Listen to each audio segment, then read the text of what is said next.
When we look at our contexts, we ask, what's the state of freedom of religion or belief here? The triangle of violence is a useful tool for analysing this. Often when we think about violations of freedom of religion or belief, we think about direct, physical violence, violence with clear, specific victims and perpetrators. Direct violence can be carried out by states, by groups in society, and it can also take place within the family. There are lots of different examples of this, like security force attacks, terror attacks, mob violence, honour-based violence, torture, sexual violence, land grabbing and hate crimes, such as vandalism, assault and hate speech. All of these cause direct, physical or psychological injury to people or people's property. Usually, direct violence tends to be obvious and visible, although violence towards women is often kept invisible.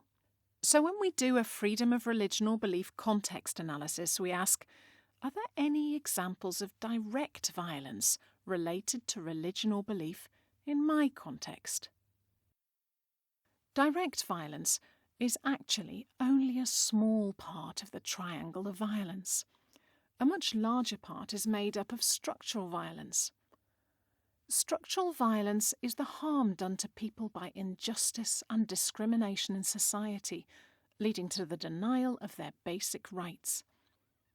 This injustice and discrimination can be found in the structures of society, in laws and policies, in written and unwritten rules, in the institutions and praxis of both government authorities and civil society, and in the behaviour of individuals. Structural violence can harm people in every area of their lives, for example by denying them access to work, housing, land, justice, citizenship, and so on. Structural violence is sometimes obvious, like when a law explicitly discriminates against a certain group. But usually it's partly hidden, taking the form of institutionalised prejudices, expectations and behaviours. Often it's hard to pinpoint a specific perpetrator of structural violence. It's the system.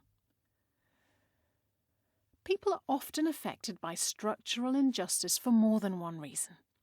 For example, religion or belief, gender, class, and so on. This is called intersectional discrimination. So when we do a freedom of religion or belief context analysis, we ask ourselves, what examples of structural violence connected to freedom of religion or belief are there in my context? How are men and women, boys and girls affected by these? If we look at the triangle of violence, we can see that it's unstable. It's standing on its tip. It should fall over. This reflects the fact that violence creates instability in society. So what is it that holds the triangle up and allows direct and structural violence to keep on happening? It's held in place by cultural narratives of violence or cultural violence. Cultural narratives of violence are the attitudes, values, beliefs and norms that make structural and direct violence seem legitimate, acceptable, or even inevitable in people's minds. Without the support of public acceptance, structural and physical violence cannot persist. So the roots of violence lie in the way we think, speak, and feel about one another. Cultural narratives of violence can be transmitted in lots of ways, through religion, ideology, the way language is used, art, science, the media, the school system. So when we do a freedom of religion or belief context analysis, we ask ourselves, what attitudes and values make direct and structural violence seem okay to people in my context and my community? And how are these attitudes and values being transmitted? These three kinds of violence form a mutually reinforcing and dynamic system. For example, When the state discriminates against a group, this legitimizes discrimination and violence towards them in the wider community, which in turn is made acceptable by the way the group is represented in the media, textbooks, and in the minds of other communities.